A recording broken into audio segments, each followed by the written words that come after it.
운동을 좋아합니다. 근데 잘하지는 못하고요.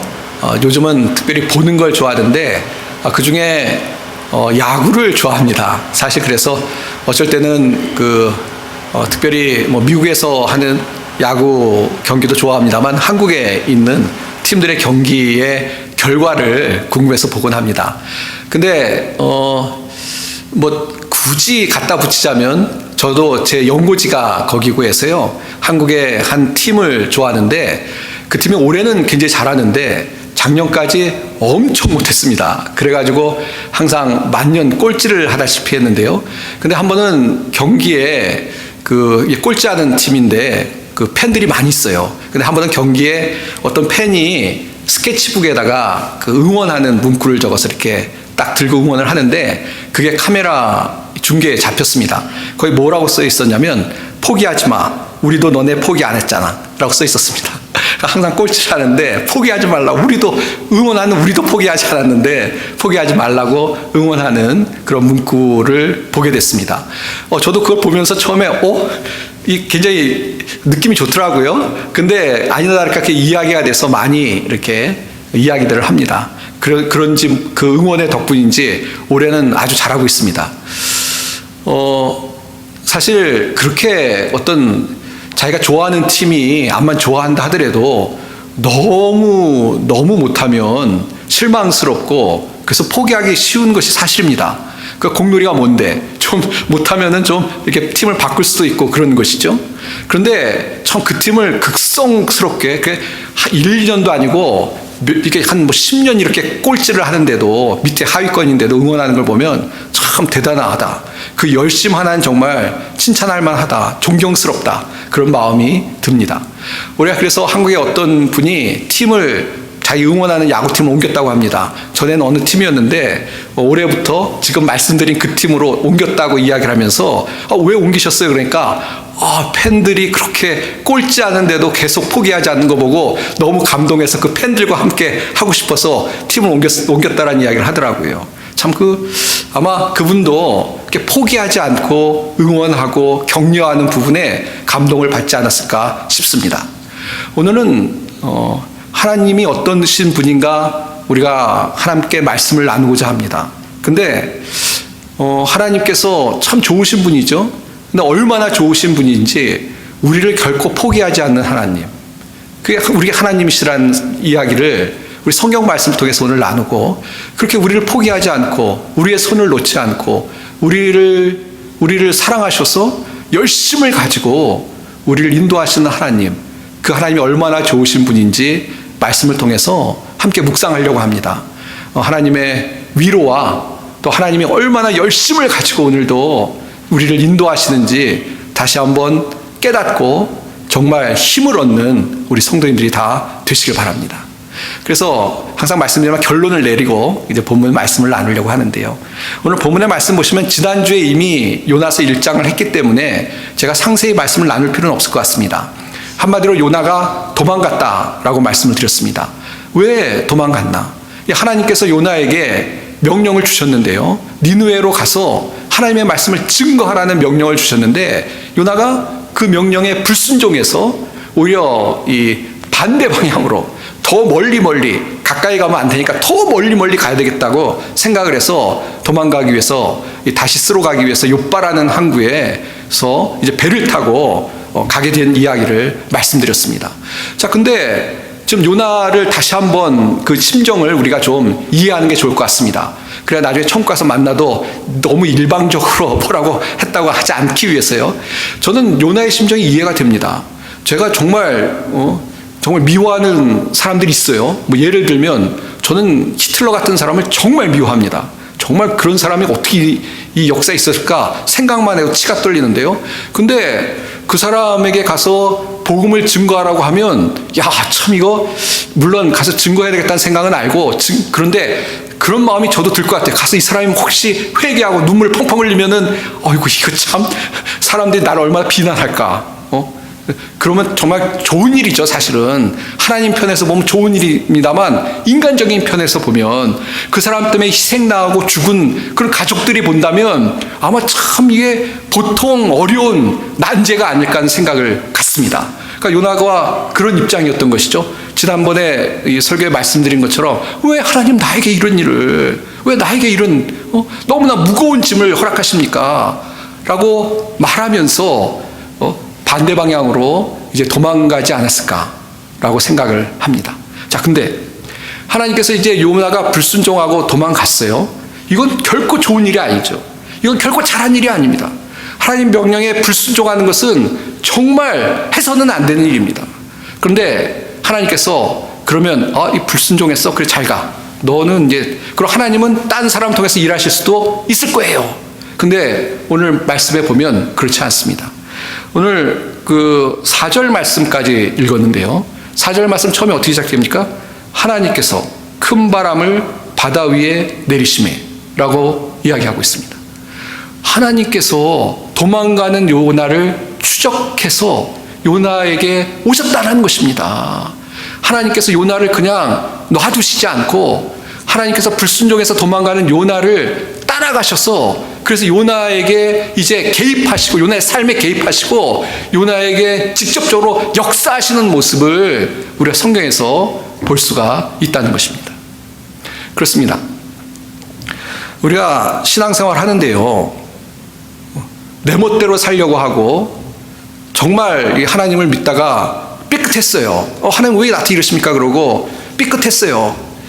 그러나 그렇게 우리가 어떻게 보면 하나님을 향해서 불만하고 또 하나님의 손을 놓고 난 도망갈래요 그래도 하나님이 우리를 선택하시고 우리를 부르셨기에 하나님께서 끝까지 추적하시고 우리를 인도하신다라는 것을 요나의 모습에서도 볼 수가 있다는 것입니다.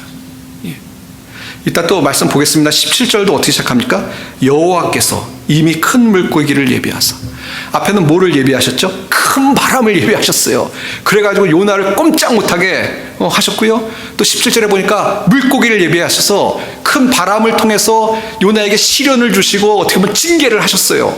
그런데 그 다음엔 또 바람에서 이제 바람을 통해서 역사하신 하나님께서 이 물에 요나가 빠지니까 벌을 받으니까 또 큰 물고기를 예비하셔서 요나를 지키고 구원하시는, 끝까지 요나와 함께 하시고 요나를 포기하지 않고 인도하시는 그 하나님의 모습을 우리가 본문에서 볼 수가 있다는 것입니다. 하나님께서 우리를 선택하시고 우리를 부르시고 우리가 자격이 없지만 하나님의 놀라운 사랑으로, 하나님의 은혜로, 예수 그리스도의 십자가의 보혈의 은혜로 우리를 구원하신 줄 믿습니다. 우리 이미 선택하시고 구원하셨습니다. 그러신 하나님께서 우리가 살아가는 동안 때로는 요나처럼 실수하고 삐끗거릴지라도 안 그럴 때라도 물론입니다만 우리를 붙잡고 우리를 인도하시고 우리 삶에 간섭하시고 우리 삶에 역사하시는 그런 하나님이신 줄 믿습니다. 요나만 아니라 우리 모두가 다 그런 것이죠. 오늘 한 사람을 좀 소개하려고 합니다. 아마 어거스틴만큼 이 기독교 내에서 유명한 사람도 없을 거라고 생각합니다. 유명한 철학자이기도 하고요, 신학자이기도 하고요. 또 우리에게는 이 참회록이라는 정말 베스트셀러가 되는, 그러나 베스트셀러가 됐지만 많이는 안 읽은 그런 책을 쓴 사람으로 유명합니다. 근데 어거스틴의 책을 보면, 특별히 참회록에 보면 자신의 인생의 어떤 여정을 이야기하고 있는데요. 우리가 잘 아는 것처럼 이 어거스틴이 그 이교도인 아버지와 기독교인 어머니 사이에 태어났습니다. 그래서 태어날 때부터 어떤 신앙적인 분명히 그 은혜를 입고 자랐는데요. 그러나 이 청년의 시기에 특별히 정말 자신의 그 어떤 욕망을 따라서 방탕한 생활, 그러니까 진짜 삶에서도 방탕하고 또 어떤 신앙의 면에 있어서도 다른 종교를 막 찾아다니면서 온갖 그 자신의 어떤 삶에 신앙적인 모습이 아니라 정말 인간적인 모습으로 살았던 사람입니다. 자, 근데 또 잘 아시는 것처럼 하나님의 정말 은혜로 어거스틴이 회심을 하고 회심을 했다가 돌아오고 하나님의 은혜로 탕자에서 돌아오고 그리고 하나님의 은혜 가운데 위대한 사람이 되어서 정말 교회에 많은 영향력을 끼치는 그런 사람이 되었습니다. 오늘날까지 어거스틴의 영향력이 사실 있는 것이죠. 근데 어거스틴 실제로 본인이 그런 이야기를 했습니다. 자기가 이렇게 방탕한 생활을 하다가 돌아오게 된 것이 무슨 이유로 그렇게 됐느냐. 결국 이면에서 하나님이 일하시고 인도하셨음을 찬양하는 그런 어거스틴의 고백을 우리가 볼 수가 있습니다. 그러니까 어거스틴도 스스로 뭐라고 깨닫고 고백을 했냐면, 내가 그렇게 방탕하게 살았을 때 그때까지도 하나님이 나와 함께 하시고 나를 추격하시고 나를 인도하셔서 결국 돌아오게 하셨다. 하나님 날 포기하지 않고 나를 붙들어 주시고 인도해 주셨기 때문에 내가 이 자리에 오게 되었다라는 고백을 어거스틴이 했다는 것입니다. 예, 그렇습니다. 어거스틴뿐만 아니라 우리도 하나님이 사랑하시기에 하나님께서 우리가 때로는 삐끗할지라도 우리와 함께 하셔서 우리를 붙잡고 인도해 주실 줄 믿습니다. 예. 얼마나 좋으신 하나님입니까? 때로는 우리가 하나님께 원망하고 불평할 때가 있죠. 이스라엘 백성뿐만 아니라 우리의 모습 속에도 그런 모습이 있습니다. 특별히 어떤 우리의 삶이 왜 하나님 이런 일을 나에게 허용하십니까? 왜 내가 하나님 앞에서 정말 온전히 살려고 하는데도 어려움을 겪습니까? 라는 마음이 들고 실족한다는 표현은 그렇고요. 그냥 마음의 불만과 원망과 또 어떨 때는 믿음이 연약해서 살아가는 유혹과 시험을 당할 때도 있습니다. 자, 그러나 그때 그럼 하나님 멀리 나를 포기하고 그래 알아서 해라 그러신가요? 그렇지 않습니다. 물론 때로는 그렇게 원망하실 때도 있을지 모르겠어요. 기도하는데도 하나님 특별히 마음 뜨겁게 안 하시고, 근데 그때까지도 기억하셔야 될 것은 뭐냐면 하나님이 우리와 함께 하시고 하나님은 다 계획이 계시고 또 하나님이 우리를 더 좋은 곳으로 더 우리의 삶을 합력하여 선을 이루게 하시기 위해서 이미 모든 것을 계획하고 또 역사하시는 그런 하나님이다 라는 사실을 기억하고 살아갈 수 있는 우리 성도님들이 다 되시기를 바랍니다. 야곱의 이야기를 보면요, 이 창세기 32장에 야곱이 고향으로 돌아가면서 이 형을 만나는 것에 대해서 위협을 느끼는 내용이 나옵니다. 그래서 야곱은 우리가 잘 아는 것처럼 태어날 때부터 아주 요령 있는 사람이었습니다. 그래서 얼마나 뭐라고 할까요? 정말 세상적으로 얘기하면 의욕도 있고 또 어떤 지혜도, 세상적인 지혜도 있는 사람이었습니다. 태어날부터 발꿈치 잡고 태어날 정도로 아주 의지 있고 그런 사람이었습니다. 그래서 결국은 형 대신 장자권도 얻고요. 그 다음에 가서 또 라반의 집에서 부유하게 되기도 하고 그런 사람이었습니다. 근데 이제 어쩔 수 없이 고향으로 돌아오게 됐는데 문제가 있죠. 형을 만나는 일이 쉽지 않습니다. 형을 만나게 되면 형이 보복을 할지도 모르는 그런 위험한 상황이 되었습니다. 그러니까 온갖 꾀를 다 내죠. 아시는 것처럼 앞에 선물을 쫙 보냅니다. 일단 선물이 가면 그러니까 처음부터 딱 야곱 보면 화가 확 날 거 아니에요, 형이. 그러니까 선물부터 보내서 마음을 누그러뜨리려고 하고, 그 다음에 자기가 조금 멀리하는 부인은 먼저 보내고 자식도 먼저 보내고 자기가 이뻐하고 좋아하는 부인과 아이들은 뒤로 보내고, 왜냐하면 앞에서 치면 뒤에서 도망가라는 뜻인 것 같아요. 그리고 자기는 제일 뒤에 남아서 다 보내고 나서 따라갑니다. 참 지혜로워요, 그렇죠? 근데 우리가 흔히 약복강에서의 기도라고 하는데요, 전에도 수예배 때인가 한번 말씀을 드렸는데 좀 정리하면 이렇습니다. 이 약복강의 기도를 흔히 이제 철야 기도할 때 야곱이 축복해달라고 기도했던 것처럼 우리도 기도합시다 그렇게 하는데, 사실은 그렇게 성경을 해석하면 그 약복강의 야곱이 하나님을 만난 것들을, 그 내용을 해석하기가 참 어렵습니다. 그래서 이렇게 해석하는 게 옳은 것 같아요. 야곱은 그날 밤에 그냥 있었어요. 걱정과 근심과 왜 이렇게 내 삶이 그러고 있었는데, 야곱이 하나님을 찾았다기보다는 그날 밤에 하나님이 야곱에게 찾아오십니다. 거기 보면 야곱에 찾아왔다라고 이야기하고 있습니다. 기록되어 있습니다. 그래서 하나님이 오셨어요. 왜냐하면 왜 오셨냐면 야곱을 그냥 이대로 둬서는 안 되겠다고 하나님 생각하신 거예요. 뭘 그냥 두면 안 되냐면 하나님의 사람인 건 맞는데 또 하나님을 따를 때도 있고 하나님께 뭐 서원할 때도 있고 다 있지만 그래도 보면 부족해요. 더 온전히 하나님 앞에 깨어지고 더 온전히 하나님의 사람으로 하나님이 빚어가시는 걸 원하시는데 아주 부족한 게 있는 거예요. 예. 그래서 그날 밤에 하나님의 사자가 찾아왔죠. 그래서 씨름을 합니다.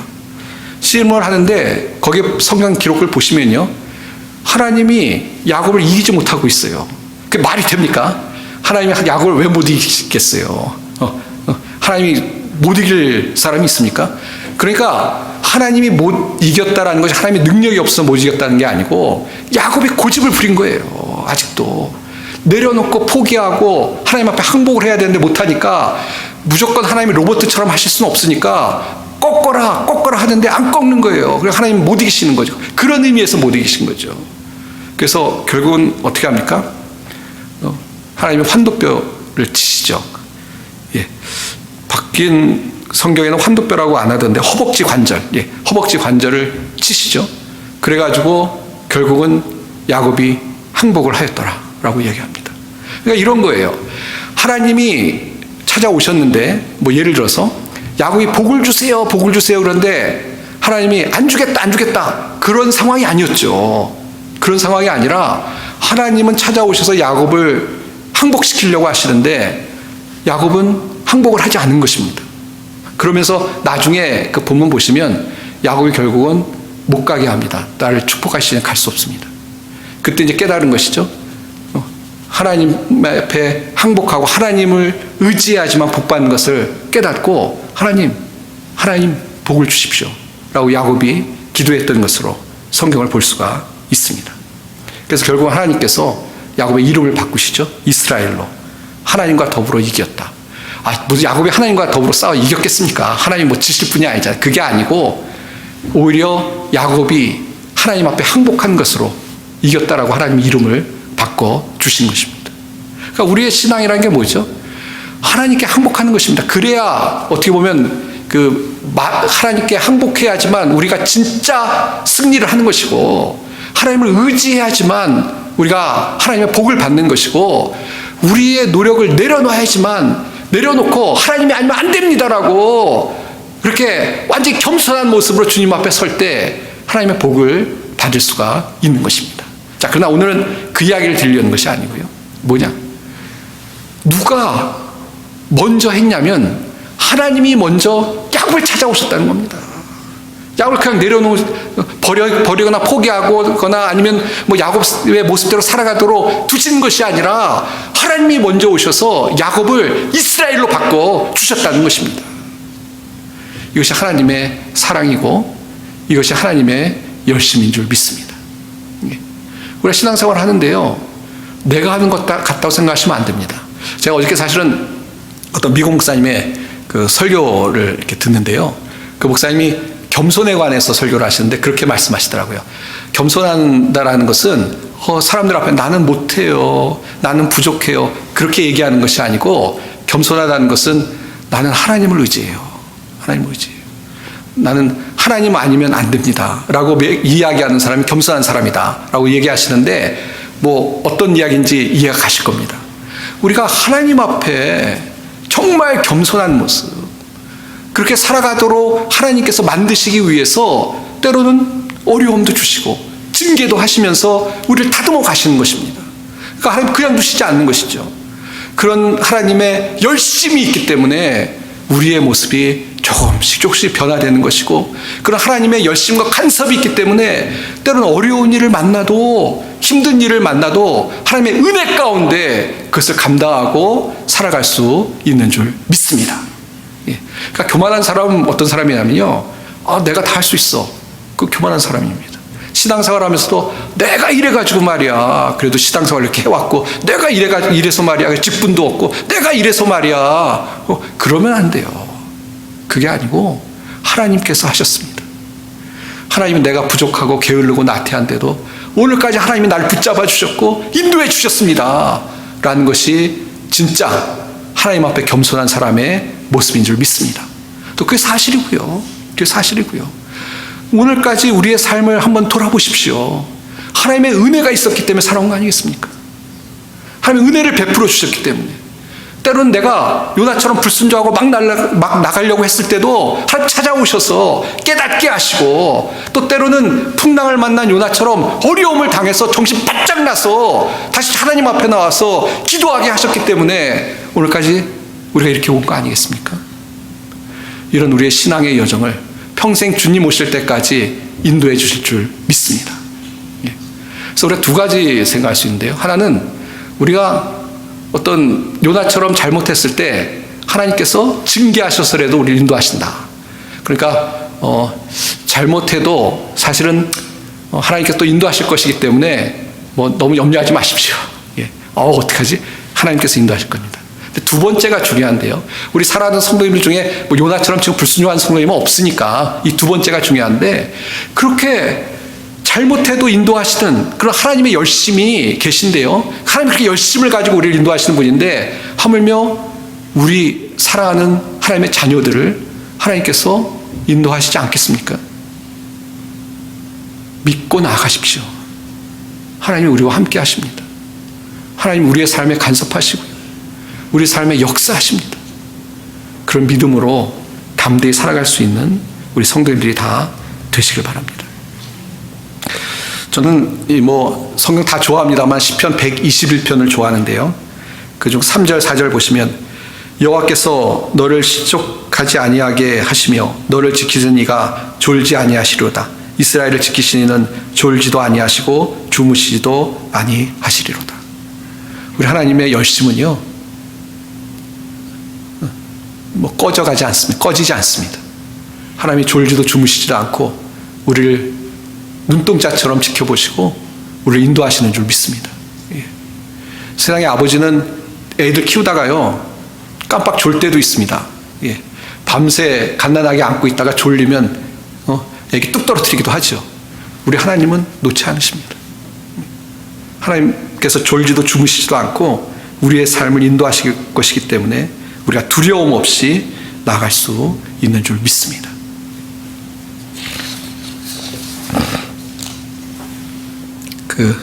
고린도후서 11장 2절에 보시면요, 이런 말씀이 있습니다. 고린도후서입니다. 11장 2절에 보시면, 내가 하나님의 열심으로 너희를 위하여 열심을 내노니 내가 너희를 정결한 처녀로 한 남편인 그리스도께 드리려고 중매함이로다 라는 구절이 있습니다. 이 사도 바울이 성도들을 향해 자신의 어떤 열심에 대한 고백입니다. 내가 얼마나 열심히 있는지. 그래서 뭐라고 이야기하냐면 하나님의 열심으로, 하나님의 열심으로. 여기 어떤 성경은 하나님의 시기함으로라고 번역을 하고 있는데요, 같은 의미라고 생각합니다. 근데 시기함으로는 좀 뭔가 부정적인 의미가 좀 있는 것 같아서 전 열심히 좋은 것 같은데요, 그 시기함이라고 하는 것도 그 어떤 의미냐면 시기에서 미워한다는 것이 아니고 너무너무 사랑하니까, 너무너무 사랑하니까 견딜 수 없는 거예요. 그리고 너무너무 사랑하기 때문에 뭘 해주고 싶고 간섭하고 간섭도 부정적인, 아무튼 너무너무 사랑하기 때문에 다 내어주고 싶고, 그런 의미의 단어라고 생각하고요. 그리고 열심히 더 우리에게 와닿는 것 같은데, 정말 하나님이 열심을 가지고 쉬지 않으시고 정말 하나님께서 열심을 가지고 우리를 사랑하시고 인도하시는 것, 그것을 사도 바울이 알았어요. 그래서 하나님의 열심으로 너희를 위하여 열심을 낸다. 하나님 그렇게 열심 내시는 것처럼 나도 너희들 열심히 정말 사랑으로 섬긴다 라는 고백을 하고 있는 것입니다. 그러니까 이 구절을 통해서도 하나님이 얼마나 열심을 가지고 우리를 인도하시는지 깨달을 수가 있습니다. 이제 말씀을 좀 정리하고 또 기도하는 시간을 갖고 싶은데요, 미국에 이미 소천하셨습니다. 찰스 콜슨이라는 분이 있습니다. 아시는 분 아실 텐데요, 닉슨 대통령의 보좌관이었습니다. 근데 이분이 정말 한참 쟁쟁할 때는 굉장한 권력을 행사하던 분이라고 그러더라고요. 닉슨을 당선시키기 위해서는 할머니도 밟고 지나가겠다라고 얘기할 정도로 굉장히 의지력이 좋았던 분이라고 해요. 내가 뭘 이루기 위해서는 그냥 수단 방법 안 가리겠다. 그렇게 살아온 분이니까 성공한 것 같아요. 근데 우리가 아는 것처럼 이 워터게이트 사건이 터졌죠. 그리고 뭐 닉슨을 대통령으로 만든 보좌관이니까 어떻게 보면 그 주범이기 때문에 결국은 감옥에 가게 되었습니다. 그래서 뭐 온갖 비난과 욕설, 또 정말 날개를 잃어버린 새처럼 끝없이 추락을 하게 되었죠.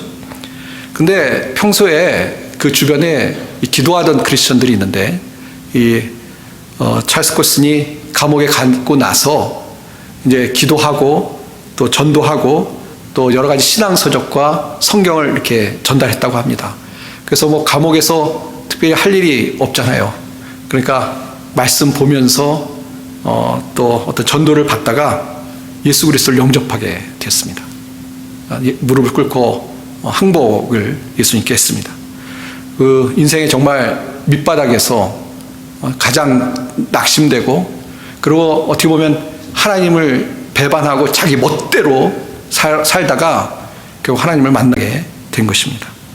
그래서 이제 감옥에서 나온 다음에 뭐 아시는 분은 아시는 것처럼 책도 쓰고요. 기독교 서적 우리가 많이 접할 수 있는 그런 베스트셀러도 쓰고, 그래서 많은 사람에게 도전을 주고, 또 가장 중요한 것은 이 프리즌 미니스트리를 합니다.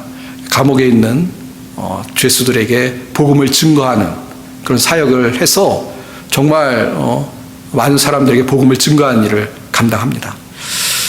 그래서 이 기독교인들이 받을 수 있는 상 중에 이 템플턴 상이라는 상이 있는데, 템플턴 상을 수상하기도 했습니다. 뭐 이분의 고백도 마찬가지인 것이죠. 인생의 바닥에 떨어졌어. 자기가 잘못해서 떨어진 거예요. 그러나 하나님이 이미 선택한 사람이기 때문에 하나님 찾아가셔서 오히려 그걸 통해서 돌아오게 하시고, 그리고 돌아와서 하나님의 뜻대로 살아갈 수 있도록 은혜를 베풀어 주신 줄 믿습니다. 예. 그러니까 이 찰스 콜슨도 그렇게 고백하는 거죠. 하나님의 은혜가 크다고. 하나님의 은혜가 크다고. 찰스 콜슨뿐만 아니라 요나뿐만 아니라 어거스틴뿐만 아니라 사실 우리 모두가 다 하나님의 은혜로 구원받은 인생들 아닙니까? 하나님이 우리를 사랑하셨기 때문에 구원받았습니다. 하나님 우리를 부르시고 선택하시고 하나님의 열심으로 어떻게 보면 구원의 사역, 예수 그리스도를 통해서 구원의 사역을 통해서 우리를 구원하셨고요. 또 그렇게 구원받은 우리를 오늘도 하나님이 사랑하셔서 정말 여러 가지 온갖 방법과 수단을 다 하셔서 우리에게 유익을 주시기 위해서 온갖 하나님의 하실 수 있는 모든 일을 다해서 오늘도 우리를 인도하시는 좋으신 하나님이신 줄 믿습니다. 예. 때로는 우리가 하나님을 실망시켜 드려도 하나님은 우리 사랑하시기 때문에 다시 부르시고요. 또 때로는 우리가 너무너무 힘들고 어려운 일을 만날지라도 하나님이 우리를 사랑하시기 때문에 그 가운데 우리를 지키고 인도하시는 그런 하나님의 놀라우신 열심, 그 열심이 오늘도 우리를 향하고 있는 줄 믿습니다. 저는 우리 교회에 어르신들이 많이 계시니까요. 제가 가만히 보니까 이 두 가지 정도 우리 성도님들도 그렇고 저도 민감한 주제가 있는 것 같아요. 하나는 뭐냐면 이 건강에 관한 겁니다. 연세들이 많으시니까 이래저래 몸이 아프시기도 하고, 그래서 사실 건강 문제 때문에 기도를 많이 하시죠. 예. 우리의 건강도 하나님의 손에 달린 줄 믿습니다. 예. 하나님 우리를 사랑하시고 우리를 지키고 인도하시는 분인데, 뭐 때로는 뜻이 계셔서 아플 때도 있지만, 그러나 그 모든 것들을 통해서 하나님께서 합력하여 역사하시고, 또 대부분의 경우에 우리가 하나님을 의지하고 기도할 때 하나님께서 우리를 지키시고 인도하실 줄 믿습니다. 두 번째는 몸에 관한 것이 첫 번째였다면, 두 번째는 정신에 관한 건데, 좀 연세들이 드시면서 자신감도 잃어버리고 뭔가 이렇게 자꾸 기억력도 상실되고 그러니까 좀 힘들어 하시는 것들을 많이 이야기를 듣습니다. 내가 옛날에 안 그랬는데 자꾸 까먹는다고. 내가 옛날에는 그래도 총기가 있었는데, 그런 말씀들 하시고 자꾸 기억력도 없어지고 그러니까 자신감도 없어지고 그러시는데, 너무 염려하거나 걱정하지 마십시오. 우리 하나님께서 충분한 은혜를 주셔서 노년에도 주님 의지하고 살아갈 수 있도록 인도하실 줄 믿습니다. 예. 하나님이 열심을 가지고 우리를 인도하실 텐데 뭐 걱정하십니까? 예. 뭐 때로는 풍랑을 만나도 뭐 다 뜻이 계신 거죠. 예. 물에 빠져도 다 뜻이 있는 것이고 또 하나님의 은혜로 건지실 겁니다. 예. 그리고 그런 모든 은혜를 겪으면서 우리는 더 성장하고 더 하나님께 가까이 가고 더 다듬어지는, 요나도 사실 이런 경험을 통해서 얼마나 다듬어졌겠어요. 예. 그런 경험을 우리가 하고 살아갈 줄 믿습니다. 사랑하는 성도 여러분, 이번 한 주 살아가는데 다른 건 다 기억 못 하셔도 돼요. 그냥 하나님의 열심히, 우리를 포기하지 않는 하나님이 나와 함께 하시는구나, 함께 하신다, 이 사실 기억하고 살아가는 우리 성도님들이 다 되시길 바랍니다. 기도하겠습니다. 하나님 아버지, 우리를 포기하지 않고 우리가 연약할 때일지라도 하나님 우리에게 찾아오셔서 우리를 지켜주시고 또 우리를 깨닫게 하시고 또 우리를 새롭게 하시는 주님의 은혜를 감사합니다. 이번 한 주 우리 사랑하는 성도를 살아가는 동안 포기하지 않는 하나님, 하나님의 열심히 우리 가운데 있다는 사실을 기억하며 담대히 살아갈 수 있게 도와주시옵소서. 특별히 어려운 일을 만난 성도들이 있습니까? 주님 의지하게 도와주시옵소서. 주님이 함께 하심을 믿게 하여 주시고 함께 하셔서 역사하실 주님을 기대하며 나아가는 우리 성도들이 되게 복을 허락하여 주옵소서. 감사드리며 우리 주 예수님의 이름 받들어 기도하옵나이다. 아멘.